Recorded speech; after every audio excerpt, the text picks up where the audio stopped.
हाँ, तो अभी हम यहाँ पर बात कर रहे हैं नेचर ऑफ ऑक्साइड्स की।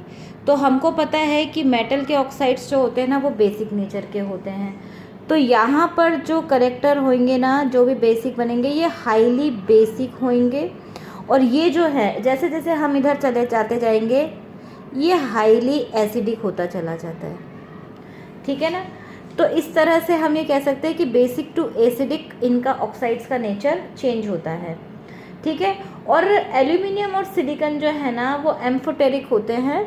हम इसके के अंदर लिख सकते हैं एल्यूमिनियम एंड सिलिकॉन जो है, इन दोनों के लिए हम लिख सकते हैं कि ये एम्फोटेरिक होते हैं। यानी ये एम्फोटेरिक मैंने आपको बताया था पहले भी कि अगर जैसे बेसिक होते हैं, ये बेसिक और एसिड दोनों के जैसे रिएक्ट करते हैं। यानी अगर इनके साथ दूसरा जो कंपाउंड है, जैसे हमने एल्यूमिनियम का ऑक्साइड लिया और अगर उसके सामने हमने एसिड ले लिया, तो फिर ये बेस के जैसे रिएक्शन करने लगते हैं। यानी एम्फोटेरिक नेचर है, यानी कि ये एसिड और बेस दोनों ऑक्साइड्स के जैसे रिएक्ट करते हैं यहाँ पर।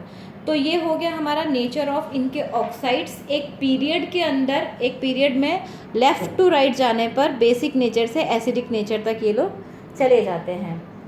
तो ये हमारा अभी तक कंप्लीट हुआ है एक हॉरिजन।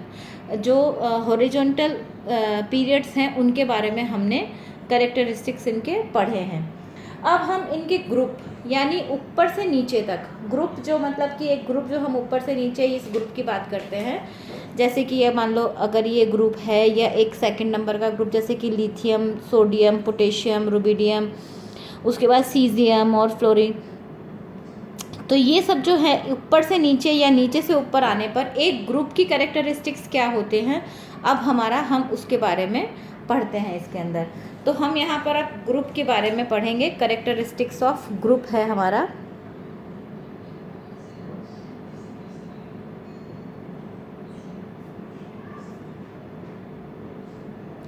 एक ग्रुप के अंदर कैरेक्टरिस्टिक्स क्या होता है कि सबसे पहले, जैसे हम लोगों ने पीरियड्स के अंदर पढ़ा था कि एक ग्रुप है, जैसे कि मान लो मैंने यहाँ पर ग्रुप में लिख लिया है, क्योंकि हम देखो 4 पीरियड तक ही, जो 4th नंबर का पीरियड है ना, वहाँ तक ही पढ़ रहे हैं। और हाइड्रोजन को हम कभी भी इनके ग्रुप में कंसिडर नहीं करते।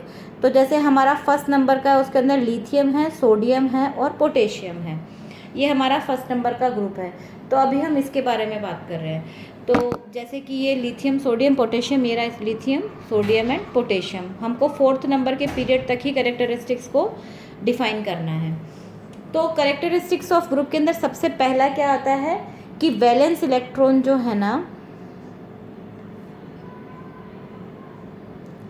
तो एक ग्रुप के अंदर जो वैलेंस इलेक्ट्रॉन होते हैं ना, वो हमेशा क्या होते हैं, सेम नंबर होते हैं।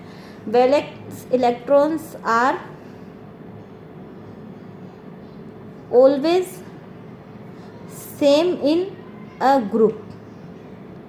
जो भी ग्रुप है, जैसे मान लो अगर ये 1st नंबर का ग्रुप है, ये ग्रुप नंबर 1st है, तो इसके अंदर वैलेंस इलेक्ट्रॉन जो है ना, यानी हर एक के अंदर एक आउटर मोस्ट शेल जो है उसके अंदर एक इलेक्ट्रॉन बाकी रहेगा। ये न्यूक्लियस है, इसका सबसे बाहर का जो शेल होगा उसके अंदर एक इलेक्ट्रॉन रहेगा। ठीक है। तो एक इलेक्ट्रॉन यानी एक ग्रुप के अंदर। अब इसी तरीके से अगर मैं दूसरा ग्रुप ले लेती हूँ तो इसके अंदर 2 इलेक्ट्रॉन बाकी रहेंगे। और उसके बाद जैसे हम लोगों ने पढ़ा था 13, 14, 15 एंड 17, तो 13 के अंदर 3 इलेक्ट्रॉन बाहर रहेंगे, 14 में 4। तो ये 13 का जो ये जितना भी है, यानी ऊपर से लेकर के नीचे तक, ये 1, 2, 3, 4, 5 एंड 6, ये जो 6 एलिमेंट्स यहाँ पर आ रहे हैं, ये सारे के सारे जो है ना, इनके अंदर आउटर मोस्ट शेल के अंदर 3 इलेक्ट्रॉन्स ही रहेंगे। यानी एक ग्रुप के अंदर जितने भी एलिमेंट्स हैं, जैसे मान लो ये 1st है, तो इसके अंदर इस ग्रुप में यहाँ से लेकर के यहाँ तक जितने भी एलिमेंट है ना, ये सारे एलिमेंट जो हैं इनके आउटर मोस्ट शेल के अंदर कितने इलेक्ट्रॉन रहेंगे, 1 इलेक्ट्रॉन रहेगा। तो एक ग्रुप के अंदर, कोई भी ग्रुप हो ना, उसके अंदर वैलेंस इलेक्ट्रॉन जो होते हैं वो हमेशा सेम नंबर में ही होते हैं। ठीक है। दूसरा इसके अंदर है, जैसे मान लें ग्रुप नंबर अगर मैं 2 देखूँ ना, तो इसके अंदर 2 आएगा, जो हम पहले भी पढ़ चुके हैं, जैसे बेरिलियम, मैग्नीशियम और कैल्शियम है, तो इसके अंदर 2 इलेक्ट्रॉन रहेंगे। और अगर हम 17 वाला में चले जाएं तो उसके अंदर 7 इलेक्ट्रॉन रहेंगे। ये मैंने आपको इलेक्ट्रॉन के बारे में पहले भी बता दिया है। दूसरा है इसके अंदर वैलेंसीज। तो एक ग्रुप के वैलेंसीज क्या है? वैलेंसी क्या होगी? क्योंकि देखो इलेक्ट्रॉन सेम है तो वैलेंसी भी हमेशा इनकी सेम होगी। तो अगर एक ग्रुप है ना तो उसके अंदर वैलेंसीज हमेशा सेम होगी, यानी कि इनके पास एक इलेक्ट्रॉन बाकी है। तो जैसे अगर ये ऑक्साइड्स बनाएंगे तो Li2O बनाएंगे, Na2O बनाएंगे, क्योंकि ऑक्सीजन के पास 2 वैलेंसी है तो ये हमेशा इनके पास वैलेंसीज जो है ना वो एक खाली रहेगी, यानी इसके ऊपर हम लिथियम प्लस लिख सकते हैं, सोडियम +1। तो ये हमको इनकी वैलेंसीज जो है ना वो पता चल जाती हैं कि एक ग्रुप के अंदर ऊपर से लेकर के नीचे तक जितनी भी वैलेंसीज हैं वो इस तरह से आएंगी। जैसे सेकंड नंबर है तो इसके अंदर +2 वैलेंसी रहेगा, और ये जो हमारा 13 नंबर वाला है इसके अंदर +3 वैलेंसी रहेगी क्योंकि 3 इलेक्ट्रॉन बाहर है, इसके अंदर 4 रहेगी। अब चूँकि 5 तो हो नहीं सकते तो ये इलेक्ट्रॉन गेन करने लगेगा, तो अगेन इसकी 3 हो जाएगी, इसकी 2 हो जाएगी, इसकी 1 हो जाएगी। तो इस तरह से इनकी वैलेंसीज मैंने आपको पहले भी बताई थी कि वैलेंसीज कैसे होगी, ग्रुप नंबर के हिसाब से इनकी वैलेंसीज होती हैं। तो ये इनका वैलेंसी हो गया। उसके बाद साइज ऑफ एटम्स हैं।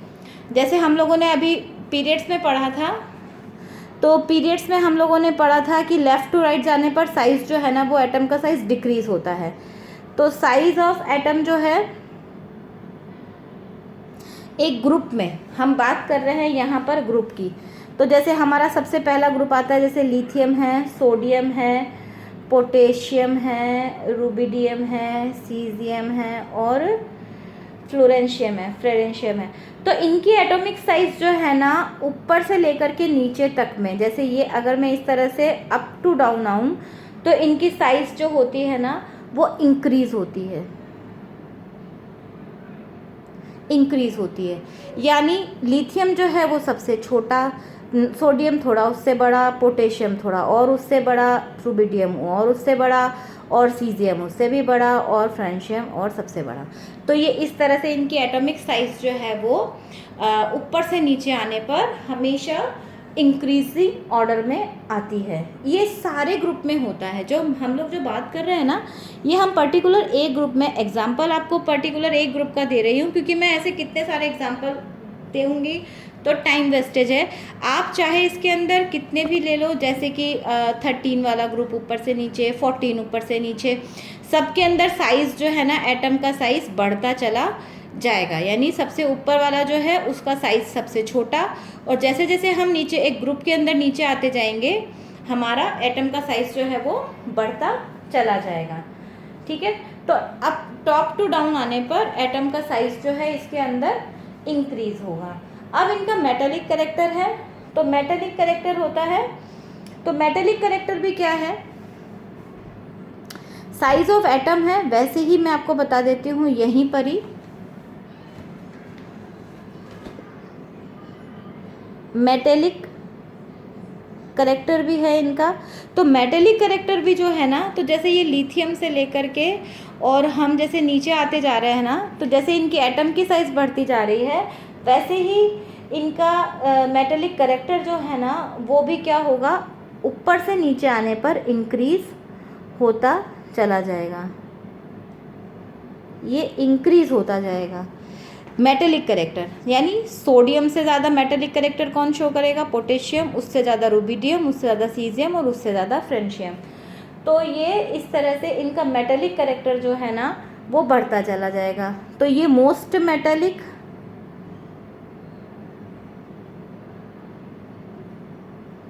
और ये लीस्ट मेटेलिक। ठीक है, तो यहाँ पर भी इंक्रीज़ हो रहा है और ये भी इंक्रीज़ हो रहा है। Size of atom and metallic character दोनों ऊपर से नीचे आने पर एक ग्रुप के अंदर बढ़ते चले जाते हैं। उसी तरह से इनकी रिएक्टिविटी भी, मैं यहाँ पर आपको एक और बात बता दूँ, ऊपर से नीचे आने पर इनकी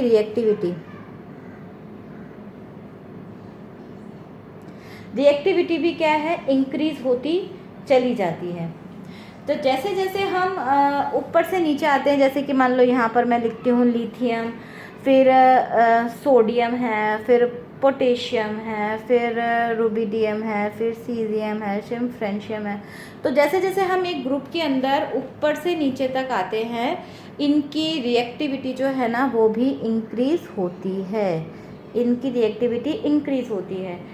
तो ये मोस्ट रिएक्टिव नीचे वाले और ये लीस्ट रिएक्टिव, ठीक है। तो इस तरह से इनका रिएक्टिविटी जो है वो भी बढ़ जाता है। एक ग्रुप के अंदर ऊपर से नीचे आने पर इनके ऑक्साइड्स का नेचर जो है ना वो चेंज नहीं होता, क्योंकि ऑक्साइड्स जो है ना वो सेम तरह के ही बनाते हैं। तो अभी तक हम लोगों ने ग्रुप के बारे में और पीरियड्स के बारे में जो भी कुछ पढ़ा है तो वो मैं आपको यहाँ तक अभी तक जितना भी हम लोगों ने कैरेक्टरिस्टिक्स पढ़ा वो आप सब वीडियो को देखिएगा ध्यान से और इनको लिखिएगा। अब इसके अंदर मेरिट्स और डीमेरिट्स और ज़्यादा हैं। तो जैसे कि मेरिट्स, अगर हम इस पीरियोडिक टेबल के मेरिट्स की बात करें कि इस पीरियोडिक टेबल के अंदर क्या क्या हुआ, तो सबसे पहले तो क्या था कि इसकी पहली खासियत क्या है इस पीरियोडिक टेबल की, कि इसके अंदर फर्स्ट टाइम हम लोगों ने एटॉमिक मास की जगह एटॉमिक नंबर को यूज़ किया, जो कि एक एलिमेंट की मोस्ट फंडामेंटल प्रॉपर्टी होती है, ठीक है ना। क्योंकि हम एटम की जब बात करते हैं ना तो हम उसकी इलेक्ट्रॉन और प्रोटॉन्स और न्यूट्रॉन्स इन्हीं सब की बातें करते हैं, तो हम उसकी मासेस को कैलकुलेट करना इतना इजी नहीं है। तो atomic number is the best way to define a element. तो एटॉमिक नंबर से हम लोगों ने फर्स्ट टाइम इस मॉडर्न पीरियोडिक टेबल के अंदर एलिमेंट्स को क्लासिफाइड किया। दूसरा है कि इसके अंदर क्या होता है कि आइसोटॉप्स जो हैं वो उनके लिए हमको कोई स्पेशल अरेंजमेंट नहीं करने पड़े, ठीक है। और प्रॉपर्टीज़ ऑफ एलिमेंट्स जो हैं तो हर, जैसे कि इसके अंदर था कि रिपीट क्यों होती हैं, तो जैसे हमको इसमें पता चल रहा है कि जैसे यहाँ पर हमको पता चला कि हर 2 एलिमेंट के बाद में या हर 8 एलिमेंट्स के बाद में या इस सेक्शन में 18 एलिमेंट्स के बाद में वापस से एग्जांपल सेम आ गया। देखो फर्स्ट पीरियड जो है ना ये हमारा मैं इसको ऐसे यूज़ करके देखो, यहाँ देखो फर्स्ट पीरियड जो है उसके अंदर हाइड्रोजन है और हीलियम है, और उसके बाद जो थर्ड नंबर का एलिमेंट आता है ना वो वापस से आ गया हमारे पास लिथियम, जिसकी प्रॉपर्टीज़ जो है इलेक्ट्रॉनिक कॉन्फ़िगरेशन वगैरह सब पहले के जैसा है। अब 8 कैरेक्टर के बाद में वापस से जब ये आता है 1 2 3 4 5 6 7 8 के बाद में वापस से जब 9th नंबर का एलिमेंट आएगा तो उसका प्रॉपर्टी वापस से सेम आता है। तो ये एक रिपीटेड हमको इसमें ये भी पता चल गया कि कभी कभी 2 के बाद में, कभी 8 के बाद में, कभी 18 के बाद में और कभी 32 एलिमेंट्स के बाद में प्रॉपर्टीज़ जो हैं वो वापस से सेम आ रही हैं, क्योंकि एक ग्रुप के अंदर जितने भी एलिमेंट हैं वो सब सेम टाइप ऑफ प्रॉपर्टी जो है वो शो करते हैं, ठीक है। तो मतलब एलिमेंट्स को लगाने के लिए, और इसके अंदर अभी तक जितने भी एलिमेंट्स हमने लिए हैं ना तो हमने उनको इंक्रीजिंग ऑर्डर में प्रॉपर लगाया है। कहीं पर भी उनकी प्रॉपर्टीज़ को बैलेंस करने के लिए हम लोगों ने, जैसे मेंडलीव ने कोबाल्ट और निकल को आगे पीछे कर दिया था या एक ही प्लेस पे दो एलिमेंट्स रख दिए, तो वैसा इस पीरियोडिक टेबल के अंदर कुछ भी नहीं था। तो ये पीरियोडिक टेबल जो है ना इसकी वजह से हम केमिस्ट्री, इनकी जो प्रॉपर्टीज़ हैं उनको हम इजी वे में समझ सकते हैं, और एक कैरेक्टर के एक ही ग्रुप की कैरेक्टरिस्टिक्स हम आसानी से समझ सकते हैं। पीरियोडिक टेबल के अंदर कैसे इंक्रीज़ और डिक्रीज़ होते हैं उनको हम आसानी से समझ सकते हैं, और आगे अगर कोई फर्दर कोई एलिमेंट हम लोग डिस्कवर करते हैं तो उनके लिए भी यहाँ पर आसानी से हम उनके कैरेक्टर्स जो हैं उनको बता सकेंगे। तो ये इसकी पीरियोडिक टेबल्स जो है उसका क्लासिफिकेशन हो गया। आपको मेन जो इस चैप्टर के अंदर लर्न करना है ना वो इनके जो ट्रेंड हैं, जैसे कि मैंने आपको बताया कि पीरियड्स में क्या ट्रेंड होते हैं और ग्रुप्स के अंदर क्या ट्रेंड चलते हैं, आपको मॉडर्न पीरियोडिक टेबल में तो ये लर्न करना है। इसके अलावा बाकी जो पहले हम लोगों ने डॉर्बनियर्स और न्यूमैन्स की और मेंडलीव की जो पीरियोडिक टेबल्स हमने पढ़े हैं उनकी लिमिटेशंस, उनके एडवांटेज और उनकी लिमिटेशंस आपको वो लर्न करने हैं। एक सिंपल सा चैप्टर है, ज़्यादा नहीं है इसके अंदर कुछ भी। इसकी मोस्ट प्रोबेबली इसके अंदर से शॉर्ट क्वेश्चंस और ऑब्जेक्टिव्स ज़्यादा बनते हैं। तो और यहाँ से लेकर के हमें सिर्फ ये 8 ही ग्रुप्स के बारे में पढ़ना है। ये बीच के जितने भी ट्रांजिशंस एलिमेंट्स हैं उनके बारे में अभी हम लोगों को फर्दर हम हायर क्लासेस में इनके बारे में स्टडी करेंगे। तो ये इस तरीके से इनका क्लासिफिकेशन यहाँ पर कंप्लीट होता है। इसके अंदर इस चैप्टर में आपको कोई भी प्रॉब्लम आती है तो आप मुझे व्हाट्सअप करिए। मैं व्हाट्सअप पे हमेशा अवेलेबल हूँ 24/7। तो आप जब भी किसी भी चैप्टर के बारे में, केमिस्ट्री में कभी भी कोई प्रॉब्लम हो, आप मुझे क्वेश्चन अपने भेज सकते हैं, व्हाट्सएप पे मैसेज कर दीजिए। मैं उनको जब भी मैं देखूंगी उनका रिप्लाई ज़रूर करूंगी।